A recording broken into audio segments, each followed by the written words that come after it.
The TTF, NBP, and German power markets are all moving within tight ranges that leave very little opportunities for momentum traders, so they are sitting on their hands right now. Intraday traders, however, might be getting lucky with the smaller swings that are best observed on the hourly and 15-minute charts.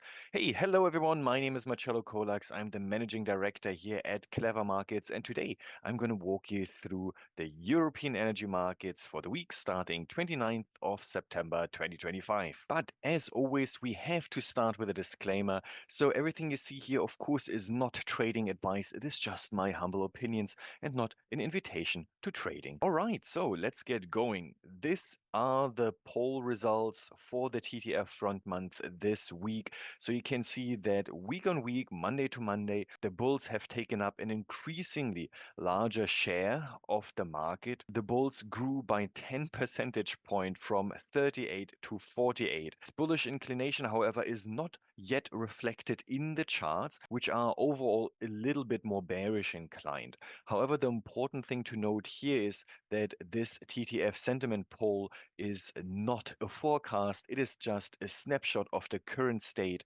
of the market sentiment. So we have to be very aware of that. We will now have a look at the broader market itself. So here you can see we are on the TTF front month, the NBP front month, the TTF and the NBP front seasons. We have our EUAs, we have German power, we have US nat gas, and of course we have Brent. And you can see that a lot of these markets have flatlined for quite some time. Only the EUAs saw a little bit of momentum going a couple of weeks ago, but that's about it. So our internal algorithms are showing us the market is kind of ready to move lower. All we need now is a confirmation with a firm close that we'll discuss in just a bit. You can see that the German power markets might be shaping up a double top, which is a super interesting bearish reversal setup as well. And we can see that the Brent market is now testing resistance at the 200-day exponential moving average.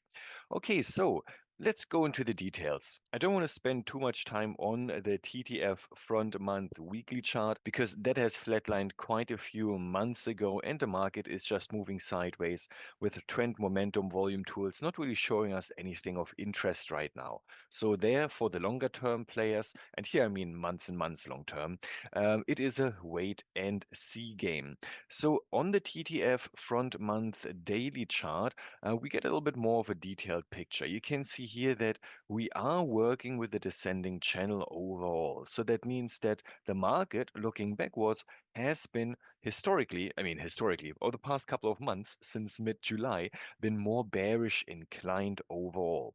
But the bearish enthusiasm stopped a couple of months ago in early September, a couple of weeks ago, when the market started to move in this increasingly tighter range. First, it looked like a symmetrical triangle. Now we turned it into a descending triangle. So here, from here to here, this was a symmetrical triangle, this support area, and of course still this resistance area. But right now, this isn't all that relevant anymore. So we turned it into a descending triangle. Now, descending triangles are usually resolved to the downside eventually because it's showing us that the bears are willing to sell at lower and lower prices with these lower peaks, but the bulls are just holding firm for now. So overall, this balance could tip in favor of the bears eventually, which would also be in line with the descending channel. Now, while we are working through this pattern, I recommend that you do not look at trend and momentum tools all that much. This includes moving averages, MACDs, ROC, Ichimoku clouds, Bollinger Bands, anything that is based on a moving average, because they are prone to giving us false signals in a sideways market. And you can see this very good here, right? So I am using a very short exponential moving average. I use the 8 and the 12. But you can see we would be getting like bullish, bearish signals all over the place. So once again, in a smaller pattern, in a sideways pattern, it is not recommended to look at those tools. So what do we do instead? Well, we could do two things. If you're a momentum player or you're just simply just trying to wait this out overall, then it is good to wait for a move above 32.7 This would mean a move above the triangle, a move above the channel as well, and it would continue the up leg here. Then a secondary confirmation would come at 33.11, which is this peak here. So you can see we have like tightly stacked resistance levels, one after another, which is where some sellers might be congregating, everyone with their own different idea of where to put their stop, right? So the bulls would be facing an uphill battle, which is why this is our alternative scenario. Our preferred scenario is eventual downside continuation, and the bears would only be confirmed below 31.62. You can see how nicely this has been working out, right? So it is the trough here, almost here as well, and simply below that we would still be getting in early enough for a good old momentum trade to the downside, with the initial target being at 30.3. Now, while the market is still a little bit wobbly, a little bit indecisive, judging by the TTF sentiment survey, the market seems very bullish. But judging by what the chart is showing us, it seems rather neutral. And within that pattern, we can still make some good trading decisions, but they are a little bit more shorter term. So here, let's have a look at the hourly chart where the descending triangle is not that relevant anymore, but you can see it's shaping up here, right? It is this bit here, and for the support, it is this. So it's still pretty neat, absolutely. But what is even more important for now is this rectangle that has been shaping up since 12th of September. And you can see how the market has been respecting these boundaries of 31.75 and what is this? 33, let's call this nearly. We have the resistance, support, resistance, support, resistance. So this is a textbook rectangle, if I've ever seen one. So this also means that within this range, it is better to start looking at oscillators. So you can see here, we would be getting a bearish signal. Here, bullish signal. Here, we didn't quite move into overbought territory, but I feel it's good enough. Bearish signal.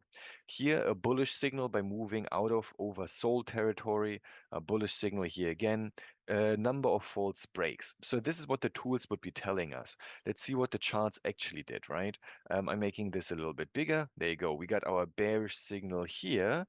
Nearly at the top, we did move a little bit higher. Okay, but we declined a little bit. By the way, now the market seems to be bottoming out, at least just a little bit on the as shown with the stochastic.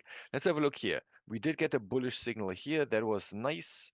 We did get a bullish signal here. Also nice. We got a false bullish signal here. Was just this tiny up move before we continued lower.